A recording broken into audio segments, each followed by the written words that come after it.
রাতের ডায়মন্ড হারবার।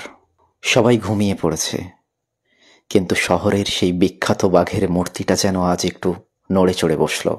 সে যেন বলছে, এত বছর ধরে এক জায়গায় দাঁড়িয়ে আছি, এবার একটু শহরটা ঘুরে দেখি।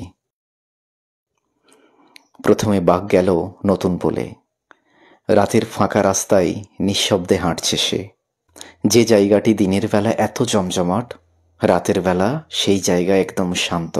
তারপর সে ধীরে ধীরে হাঁটতে হাঁটতে গেল মুক্তাঙ্গনে। আলো ঝলমলে, চারপাশে ঠান্ডা হাওয়া, পাশেই নদী। মুক্তাঙ্গনের মধ্যে এদিক ওদিক ঘোরাঘুরি করার পর সে মুক্তাঙ্গন থেকে বেরিয়ে হাঁটতে শুরু করলো। রাত তখন গভীর, রাস্তার আলো তার গায়ে পড়ে ঝিকমিক করছে।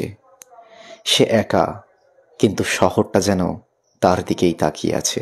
হাঁটতে হাঁটতে কিছুক্ষণ পর সে পৌঁছে গেল ডায়মন্ড হারবারের সেই বিখ্যাত জায়গা আই লাভ ডায়মন্ড হারবারের সামনে।